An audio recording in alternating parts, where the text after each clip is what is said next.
Bonjour à tous et soyez bénis de là où vous êtes en ce moment. Aujourd'hui, j'ai encore un autre thème assez important. Voilà, j'ai parlé tout dernièrement du secret spirituel des portes. Et aujourd'hui, je veux parler du secret spirituel des pieds. Oui, ils vont dire, attends, mais celle-là, elle a parlé du canari, elle a parlé du balai, elle a parlé des portes. Maintenant, on est arrivé sur les pieds. Oui, on est arrivé sur les pieds. Vous savez, chaque élément dans le corps physique a un symbolisme, a des secrets spirituels. Chaque élément sur cette terre a des vertus spirituelles ou des secrets spirituels. Et aujourd'hui, j'aimerais qu'on parle des pieds. Les pieds nous permettent de nous déplacer, de marcher, d'avancer, d'aller d'un endroit à un autre.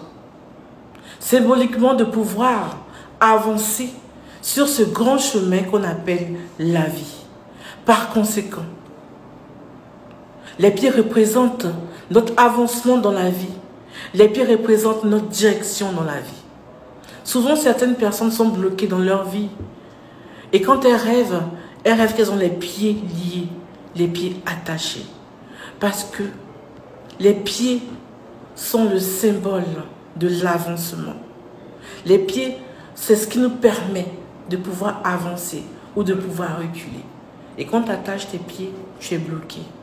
Les pieds sont bien plus qu'un moyen, qu'un simple moyen de déplacement. Mais spirituellement, les pieds transportent l'énergie du corps. Les pieds sont des portails qui s'ouvrent sur le monde spirituel. Les pieds sont des portails qui rentrent en connexion avec l'univers.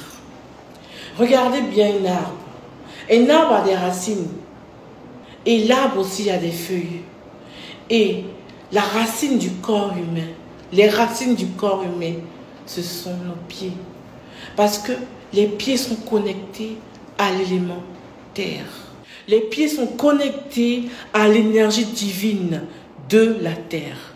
Regardez un arbre. La sève descend jusqu'aux racines et monte jusqu'au feuillage, jusqu'aux branches, pour pouvoir entrer dans tout l'arbre. C'est pareil chez l'être humain. Les énergies circulent de la racine jusqu'à la tête. Et ces énergies-là, l'énergie vitale, l'énergie divine, même les énergies négatives circulent. Ça entre et ça sort. Dans toutes les religions, dans toutes les croyances, dans toutes les traditions, le pied a un symbolisme fort. Dans le christianisme, on voit que le Christ, quelques jours avant sa mort, lave les pieds de ses disciples en guise d'humilité. Et cet acte posé a un symbolisme, a un secret spirituel fort. Ensuite, on voit Marie qui vient, Marie de Magdala, Marie de Béthanie, qui vient en bas des pieds du Christ, laver les pieds du Christ avec du nard, qui est un parfum très cher. Et elle pleure, elle embrasse les pieds du Christ. Et cet acte-là a un symbolisme aussi très fort. On va revenir sur l'acte de Marie de Béthanie tout à l'heure.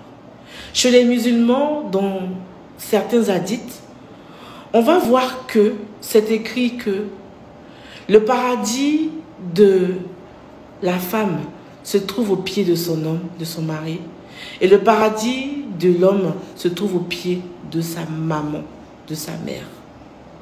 Et chez les hindous, on voit que le pied aussi a un symbolisme très fort. Pour pouvoir saluer son aîné, on s'abaisse et on touche le pied. Et aussi dans certaines traditions africaines, pour pouvoir saluer son aîné, on s'abaisse et on touche le pied. Parce que le pied a un symbolisme assez fort dans plusieurs différentes traditions, dans plusieurs différentes coutumes, dans plusieurs différentes religions. Le pied a un symbolisme fort. Dans certaines traditions, c'est par le pied qu'on fait une délivrance. C'est dans le pied qu'on retire tout ce qui est mauvaise énergie. Et remarquez bien, quand on veut lancer un sort à quelqu'un, on dépose quelque chose. Et quand tu marches dessus avec ton pied, tu récupères. Oui, par le pied, beaucoup de choses se passent. Il y a des personnes aussi qui sont assez mal intentionnées. Qu'est-ce qu'ils vont faire? Ils vont prendre l'empreinte des pieds d'une personne pour aller l'envoûter. C'est-à-dire quand on marche sur le sol avec les chaussures ou sans chaussures, on laisse des empreintes. Que ça soit visible ou pas visible, on laisse des empreintes. Et des personnes mal intentionnées prennent ces empreintes-là, recueillent ces empreintes-là. Et avec ça, ils arrivent à vous envoûter. Ils font des rites, bien sûr. Et des rituels assez vraiment bizarres. Mais c'est pour vous dire que même avec l'empreinte de vos pieds, votre énergie reste là où vous marchez. Je vais maintenant vous donner certains conseils par rapport aux pieds. Déjà, il n'est pas bon de tout le temps marcher avec des chaussures. C'est vrai que les chaussures ont été faites pour ne pas qu'on puisse se salir les pieds, pour ne pas qu'on puisse, n'est-ce pas, se blesser avec tout ce qu'on peut trouver par terre. Mais souvent, enlevez vos chaussures et marchez aussi nu-pieds. C'est important. Ça permet la connexion avec l'énergie universelle. Ça permet la connexion avec l'énergie de la terre. Quand vous êtes à la maison, vous n'êtes pas obligé de porter des chaussures. Il y a des endroits où on rentre, des temples où on rentre, où on vous demande d'enlever vos chaussures. Même si vos chaussures sont propres, on vous demande d'enlever vos chaussures parce que cet endroit est consacré. Pourquoi? Pas seulement parce que vous allez salir l'endroit, mais parce qu'il y a une certaine connexion dans cet endroit, une certaine vibration que vous devez prendre. Il y a des endroits, même si ta chaussure est neuve, tu viens de l'acheter au marché, tu ne l'as même pas encore portée. Quand tu vas rentrer, on dit enlève tes chaussures. Parce que l'endroit est consacré. Enlève tes chaussures. Et dans un endroit consacré, il y a des vibrations. Il y a des gens chez eux à la maison, dans leur maison, ils disent nous, on ne porte pas les chaussures ici. Pourquoi? Parce que l'endroit est consacré. Il y a des vibrations dans cet endroit-là. Et quand vous marchez pieds nus, vous rentrez, n'est-ce pas, en connexion avec l'énergie universelle. Vous rentrez en connexion avec l'énergie divine.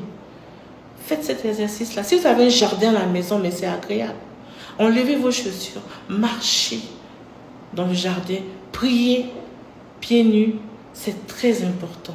Ça vous permet d'être ancré, ça permet l'ancrage. Quand j'étais toute petite, j'aimais marcher pieds nus. Et jusqu'à aujourd'hui, quand je suis à la maison, je marche pieds nus. Quand je suis chez moi, je ne porte pas de chaussures. Pourquoi? Parce que j'ai compris que marcher pieds nus te met directement en contact avec l'élément terre et permet, n'est-ce pas, un bon flux énergétique en toi. Permet de laisser l'énergie circuler en toi. Oui, c'est très important. Et je vous ai partagé sur mon mur que aujourd'hui, je vais vous donner un secret spirituel pour les couples. Embrasser, n'est-ce pas, les pieds de son époux. Embrasser les pieds de son homme. Quand je dis son homme, l'homme avec qui vous partagez votre vie, même si vous n'êtes pas encore légalement marié, mais vous partagez la vie ensemble. Embrasser les pieds de son mari, ce n'est pas signe d'esclavage. J'ai lu un peu les commentaires. Embrasser les pieds de son mari, ce n'est pas un signe que vous êtes en bas pour les féministes. Parce que les féministes attendent même ce message-là. Non. Embrasser les pieds de son mari, c'est un signe de soumission. C'est un signe profond d'amour. Et en le faisant continuellement, vous allez restaurer, solidifier, parfaire votre amour, votre relation, votre amour dans votre couple. Votre couple sera plus épanoui et votre époux vous aimera encore plus. Vous serez comme un nectar dont il ne cessera de s'abreuver. Un nectar dont il va toujours utiliser et qui va toujours adorer. Et c'est un véritable secret de grande valeur que je donne. C'est un de mes secrets personnels que je donne aujourd'hui. Alors, vous allez prendre une bassine ou une petite cuvette. Je parle de la femme. Vous allez mettre de l'eau. Vous allez rajouter du miel, une petite quantité de miel. Vous allez remuer. Et vous allez vous asseoir en face de votre mari. Vous allez mettre peut-être un tapis ou peut-être un tabouret ou vous asseoir carrément par terre en face de lui. Prendre ses deux pieds, les mettre dans la bassine. Et vous allez proclamer des paroles de bénédiction. Et vous allez dire, la manière dont le miel est sucré, c'est comme ça que notre relation est sucrée. La manière dont le miel est bon à boire, le miel est sucré à boire, c'est comme ça que je vais sucrer tous les jours à tes yeux. Et vous dites des paroles de bénédiction. Et vous proclamez des bonnes choses dans la vie de votre mari en nettoyant ses pieds délicatement, en les massant avec amour. Et quand vous finirez, vous n'allez pas essuyer le pied de votre mari. Vous allez prendre votre bouche et vous allez embrasser les pieds de votre mari. Il y a certaines qui vont écouter, ça leur dit, mais elle est folle, celle-là. Non, je ne suis pas folle. Je sais, je connais la puissance de cet acte-là.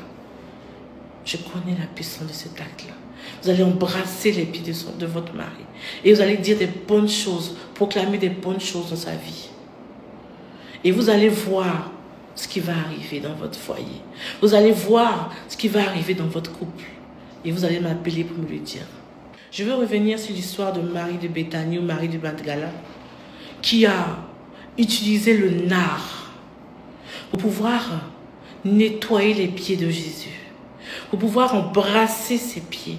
Elle a pleuré, elle a essuyé ses pieds avec ses cheveux et s'est humiliée devant lui. Et tellement qu'il était content, il a dit, quand Judas voulait parler, il a dit, laissez-la. Elle est en train de préparer ce qu'on va utiliser pour embaumer mon corps, c'est-à-dire à la mort, à l'ensevelissement.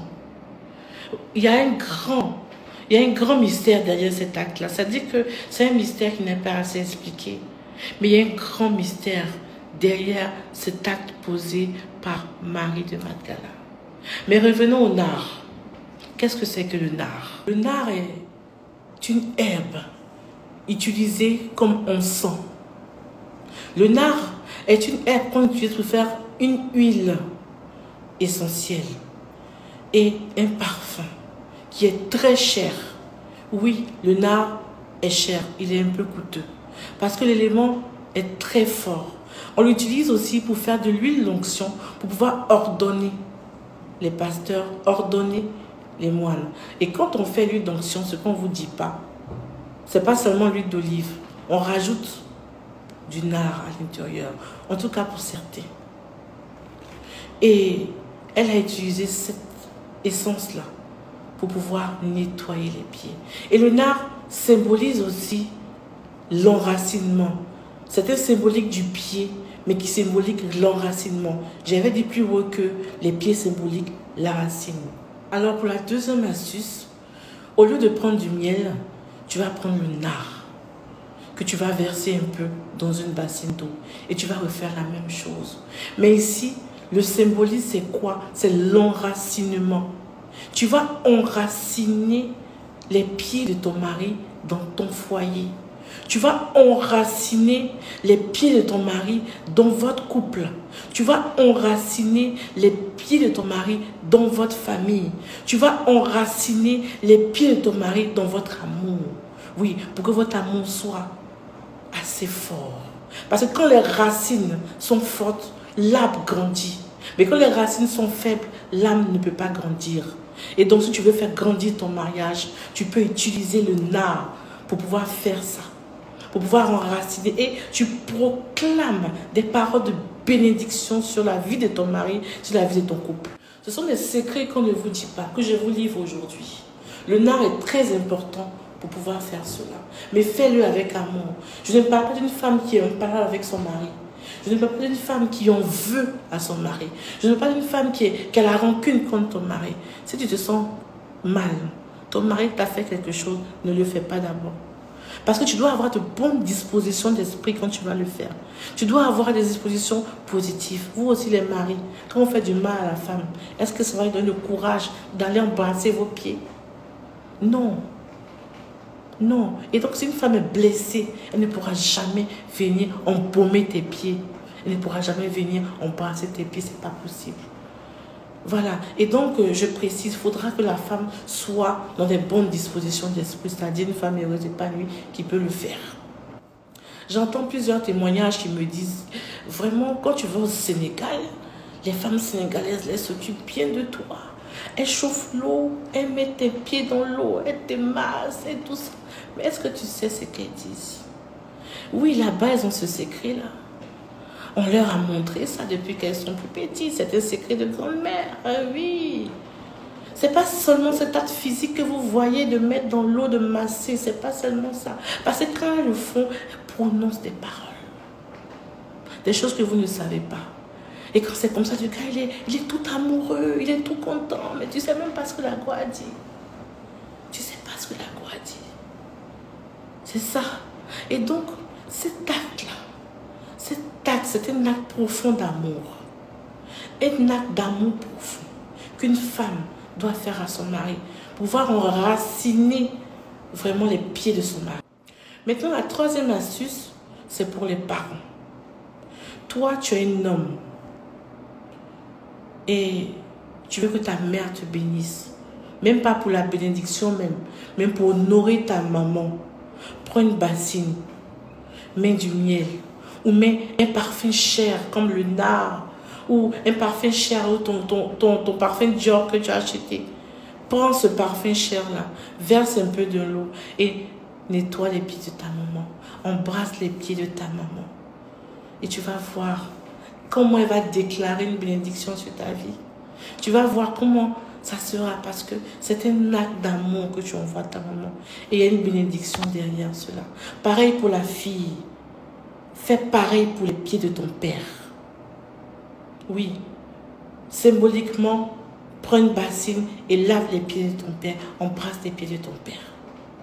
La dernière astuce concerne les enfants. Tu vas prendre l'eau avec la bassine. Tu vas mettre les pieds de ton fils ou ta fille dans l'eau. Et tu vas rajouter là le miel ou le parfum ou le sel, tout ce que tu veux. Et tu vas prier pour ton fils. Tu vas dire, mon fils, je bénis tes pieds.